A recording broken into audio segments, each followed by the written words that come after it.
The winter sun hung low over the city, painting the quiet park in a pale golden glow, where the cold wind carried the faint scent of pine needles and distant chimneys, and on a lonely bench near the frozen fountain sat Alexander Reed, one of the youngest and most powerful CEOs in the country, yet at that moment, he didn't feel powerful at all. His elbows rested on his knees, his trembling hands covered his face, and for the first time in years, he allowed the tears he had buried beneath work, success, and pride to escape. Just hours ago, he had lost the one thing money could not buy, his mother. She had been his anchor, his advisor, the only person who remembered the boy he used to be before the world demanded he become a man too quickly. Now, the silence of the park felt louder than any boardroom. He didn't want to return to the towering glass building that carried his name, nor to the mansion filled with untouched furniture and empty hallways that echoed loneliness. As he tried to regain composure, a small voice broke through the air, soft yet sincere. "Mister? Are you okay?"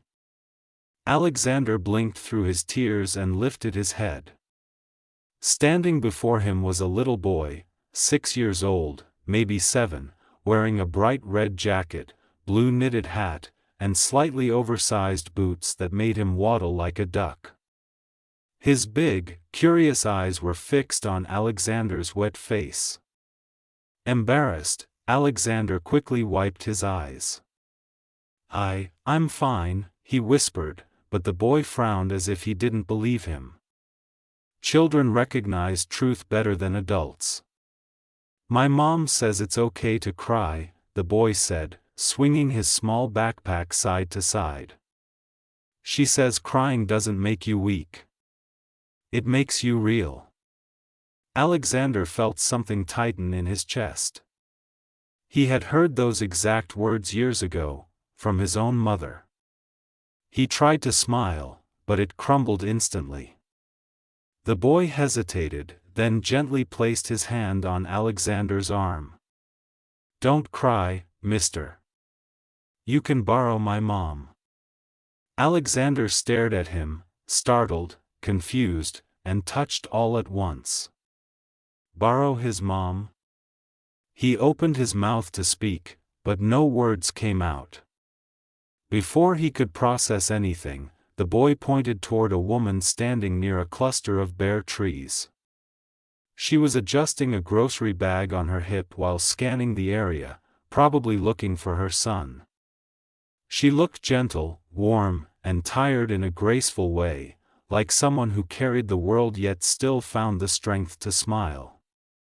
"Her name is Miriam," the boy continued proudly. "She helps everyone. She even helped a lost dog last week. And she makes the best chicken soup in the universe. If you're sad, she can fix it." Alexander let out a breathless laugh, small, shaky, but real, the first genuine sound he had made all day. "Your mom must be special," he murmured. "Yup. She fixes everything," the boy replied, stretching his arms wide for emphasis. "Except Dad. She says Dad didn't want to be fixed." Something flickered in Alexander's chest again, something painful but familiar, abandonment. Before he could ask more, the woman finally spotted her son and hurried toward them. "Adam.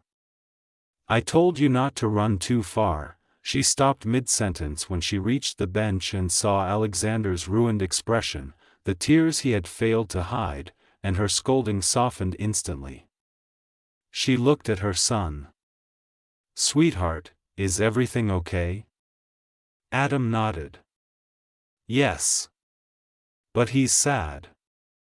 I told him he can borrow you." Miriam's eyes widened a little in surprise, then softened again as she turned toward Alexander with the same gentle warmth the boy had shown. I'm sorry," she said quietly. "He's very honest. Sometimes too honest." Alexander shook his head quickly. No, please, don't apologize. He's kind. More than he knows. For a moment, they all stood in the winter stillness, three strangers bound by unexpected compassion. When Miriam saw the grief in Alexander's eyes, she didn't ask unnecessary questions. Instead, she sat down beside him without hesitation, placing her grocery bag at her feet. "Whatever it is," she said softly, "you don't have to carry it alone." The simplicity of her words broke him completely. He hadn't heard comforting words in years. He sucked in a sharp breath, trying not to fall apart, but his hands trembled again. Miriam didn't push, didn't pry. She simply waited. And something inside him surrendered. "My mother," he managed to whisper. "She passed away today." Silence settled, heavier than before. Miriam placed a gentle hand over his. "I'm so sorry," she whispered. "Losing a mother feels like losing the sky." Alexander covered his eyes, inhaling deeply, trying to control the storm inside him. But Adam, sweet little Adam, climbed up onto the bench beside him and leaned his small head against Alexander's arm. "It's okay, mister," he murmured softly. "My mom can help you breathe again." Something inside Alexander cracked open, softer this time, not pain, but warmth. As the sun dipped lower and the city lights flickered on one by one, Alexander found himself telling Miriam pieces of his story, how he grew up poor, how his mother worked 2 jobs so he could study, how he built an empire but lost himself in the process. Miriam listened with genuine interest, her eyes soft and steady, while Adam played with the fallen leaves at their feet. For the first time in years, Alexander felt seen, not as a CEO, not as a billionaire, not as a powerful figure, but simply as a man. Someone weary. Someone hurting. Someone human. As the evening deepened, Miriam finally stood. "It's getting colder," she said gently. "Would you like to join us for dinner? Adam already invited you, after all."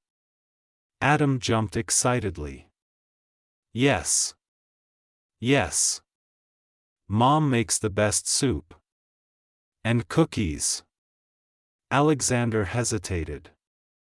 He had eaten in the finest restaurants, but somehow, the thought of homemade soup in a small, warm kitchen felt like the richest luxury. "I would like that," he said softly. A smile touched Miriam's face. "Good. Come with us then." And just like that, for the first time since his mother's passing, Alexander followed someone, not as a CEO, not as a leader, but as a man searching for warmth. Little did he know, that simple dinner would change every direction of his future. If this story touched your heart, please like, share, and subscribe. Your support helps us bring more beautiful stories your way.